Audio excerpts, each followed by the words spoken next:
영천세이란 말 들어보셨죠?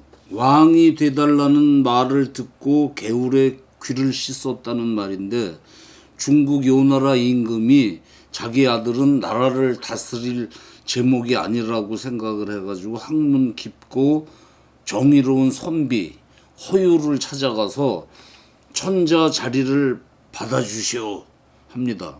그러자 허유는 뱁새는 넓은 숲에 살지만 나뭇가지 몇 개면 충분하듯 저도 뱁새처럼 사는 것으로 족합니다 하면서 사양을 합니다.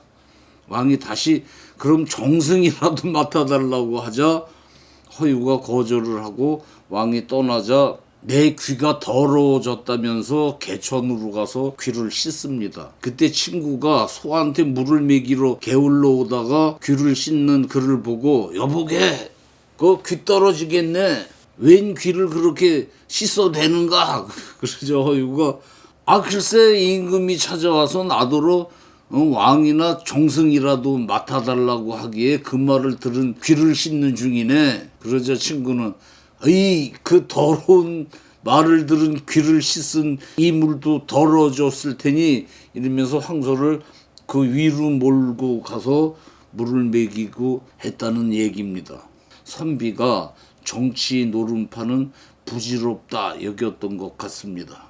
사실 우리나라만 봐도 이승만 정권부터 지금 문재인 정권까지 얼마나 많은 정치 건달들이 개가죽을 쓰고 고양이 소리를 내면 곤모술수를 쓰면서 감투를 차지하고 서로 헐뜯고 했지만 다 흘러간 부질없는 화상들 아닙니까? 곤모술수. 권세를 얻으려고 수단과 방법을 가리지 않고 모략이나 술책을 쓴다는 말인데, 내년 대권을 두고 다시 치열한 권모술수가 어지럽게 난무하고 이번에는 어떤 편에서 어떤 야비한 술책을 쓸지 기대가 되고 합니다.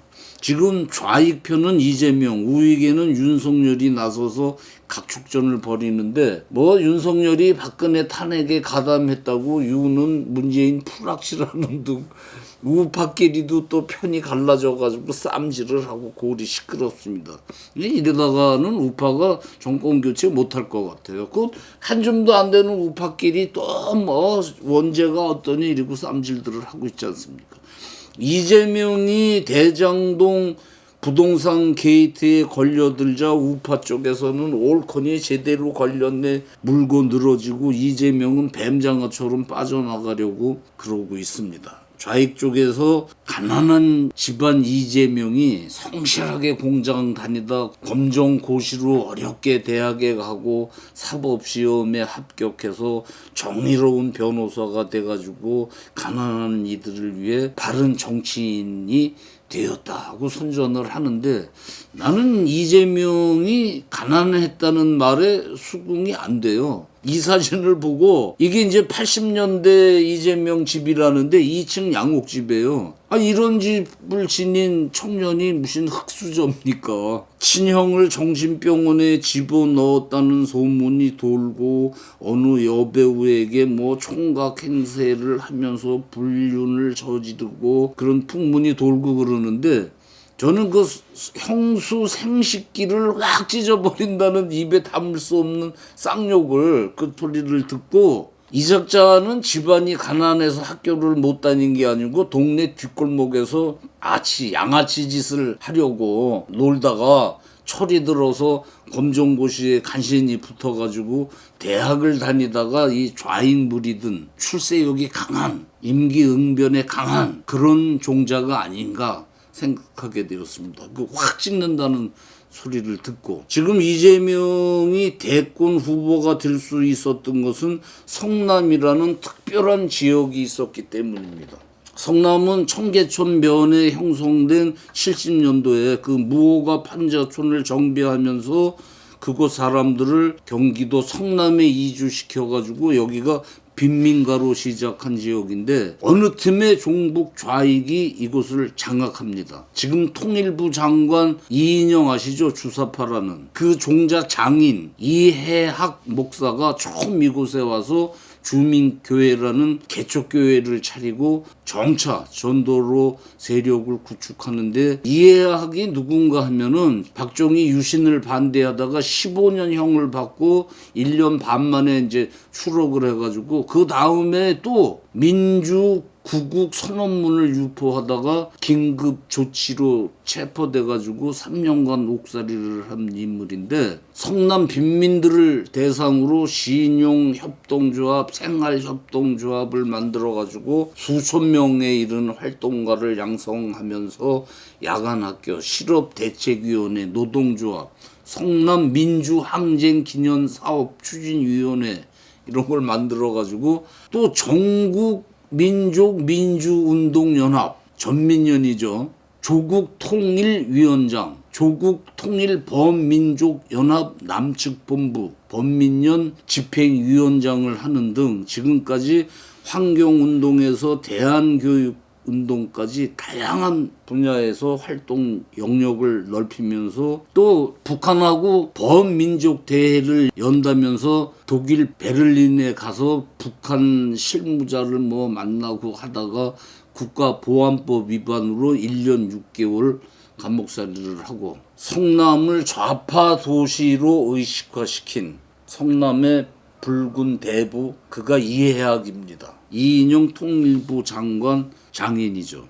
이재명이 이곳에 들어와서 이해학을 만나가지고 통합 진보 당원이 되죠. 그래가지고 이종희 이석기하고 민주당하고 야권 연대를 할 때 민주당에 들어가서 이해학 목사 도움으로 성남시장이 됩니다. 이 목사가 소속된 한국기독교 장로회, 문익환 등 거물이 가담했던 교단이고 위안부 출신 할머니들 돈 삥쳤다는 윤미향도 이 교단 출신입니다.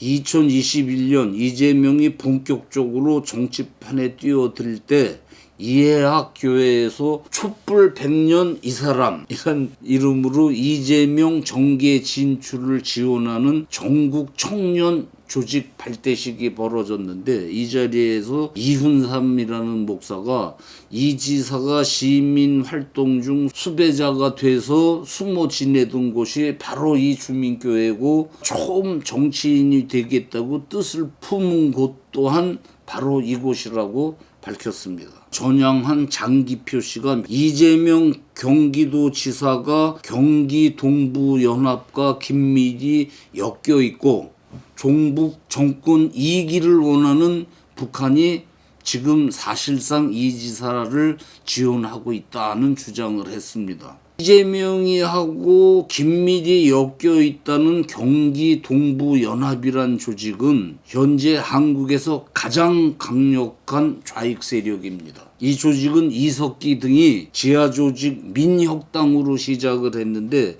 지금은 민주노총 지도부를 장악하고 있습니다. 민주노총 다 아시죠? 100만 수십 조합원을 둔 군대만큼 강력한 방송, 신문, 언론, 금융, 교육, 문화, 대기업을 좌지우지하는 막강한 조직입니다. 지금 KBS, MBC 다 민주노총 언론노조고 잡고 있죠. 얼마나 막강합니까? 이 조직을 장악한 게 성남연합으로 시작한 경기동부연합입니다.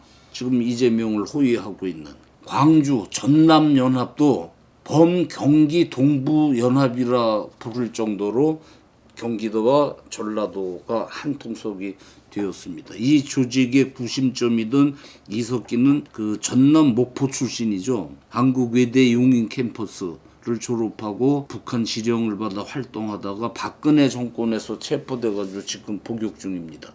좌익 조직에 대해서 훤한 장기표 선생은 이 지사가 경기동부연합의 송골은 아니지만 이 조직하고 결합함으로써 성남시장직을 차지하고 그리고 정치적 입신양면의 첫걸음을 시작했다. 그 일에 성남을 해방구화하는 동시에 경기동부연합과 정치 공동체 길을 걸어왔다는 것은 부인할 수 없는 사실이라고 강조를 했습니다. 최근 불거진 대장동 게이트를 둘러싼 이재명의 비리 의혹이 동시다발적으로 터져나오자 북한조선통신이 10월 초부터 남북통신 연락선을 복원하겠다는 의사를 밝힌 것도 이재명 친북 정권 수립을 지원하기 위한 것일 수 있다. 성남을 종북 주사파 성지로 만들려는 이재명을 주저앉혀야 한다고 강조를 하셨습니다.